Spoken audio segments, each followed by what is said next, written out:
Hi, very excited. Just recorded the first story that I'm doing for my YouTube channel. It went really well. Got it done in one take.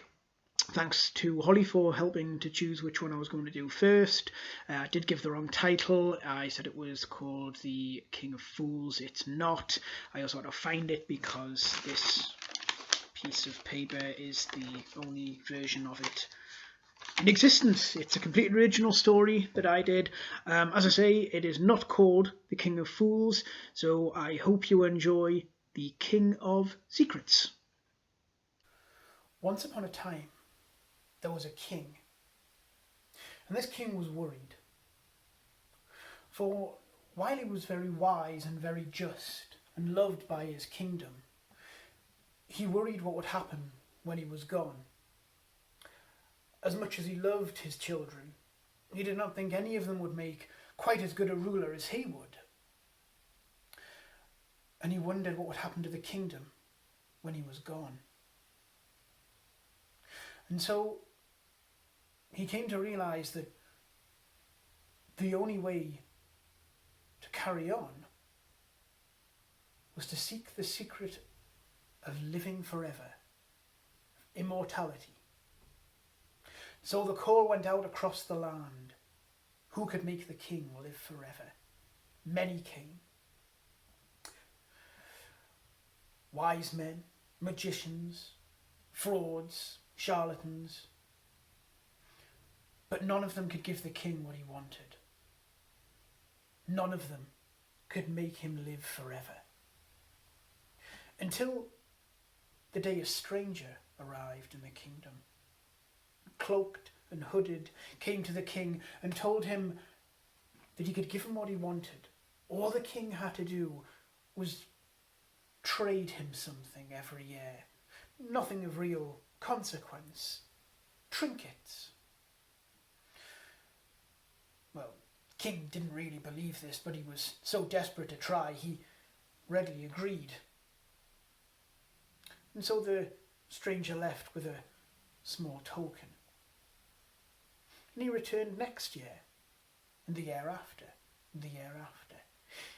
Each year leaving with maybe an old battered piece of garden statue, a worn old painting, a broken watch.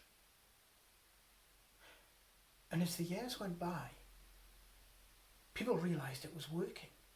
The king was not aging.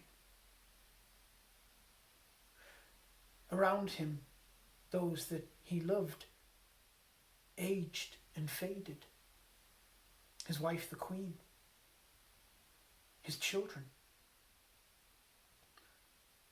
And while few resented this, not many complained.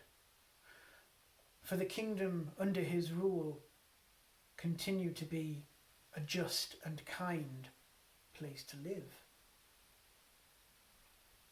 Now, the king obviously married many times and had many children. His wives and his children would realise that they had no chance of inheriting the crown. It became something of an honour to become the queen of the king who lived forever. And normally his children would move away to other kingdoms, their own places to rule. And when the stranger would come every year, the king made sure that nothing too valuable was traded away. A compromise could always be found. He made sure that his court advisors knew what was acceptable and what was not. Until the year the king was called away. War was threatening a neighbouring land, and his counsel and wisdom was needed. So quickly did the king leave, he failed to mention to his courtiers and advisors what was safe for the stranger to take and what must never be traded away. And so it was when the stranger arrived and the king was nowhere to be seen, still away. The stranger smiled and asked for the castle. Oh, not for him to live in. He didn't need a home, he was a traveller, but just So the king remained young. The court, unaware that this would not normally be acceptable, readily agreed. Away the stranger went. Sadly, war did break out, and the king was kept away longer, his negotiating skills needed. And the stranger returned the next year, and this time requested the king's family as a trade. Oh, he wouldn't hurt them, he wouldn't take them with him, they'd still be allowed to live in the castle, in his castle. But just so the king could remain young. So the stranger left. In the third year, the war finally ended, and the king returned home. As he rode back towards his castle, he began noticing a few things. His garden seemed sparse and empty. None of the old statues were there anymore. And as he walked through the hallways of his castle towards the throne room, he noticed how bare they were. Very little furniture remained, very few pictures on the wall. And he began to wonder if it hadn't been enough, if enough time had not passed. Perhaps that was time the deal with the stranger came to an end. And he was still dwelling upon this when he entered his throne room and noticed upon the throne the stranger sat. The king had arrived just too late.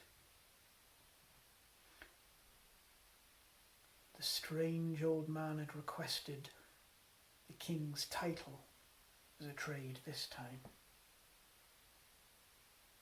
The king fell to his knees and begged that the deal end. He would give the stranger anything, anything. This had gone too far.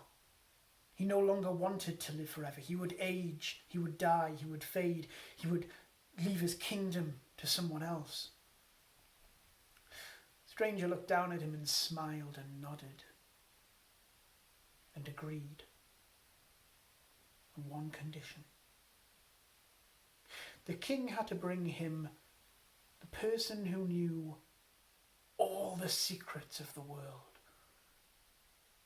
whose mind contained every piece of knowledge there ever was.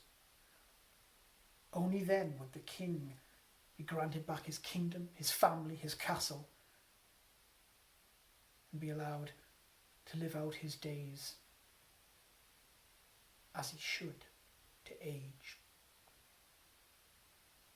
Desperate, the king agreed to this and fled his throne room and his castle.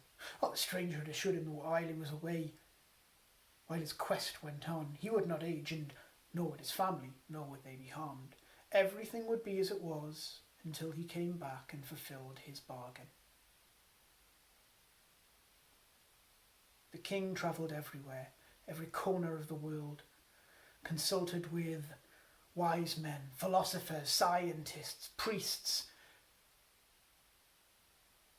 He learned everything he could from each of them. But none of them could profess to knowing everything. None of them could claim that they knew all the secrets of the world. The king travelled on. As far as I know, he travels on to this day, seeking out the wisest, looking for this one person who will know everything, so that he may claim back his life.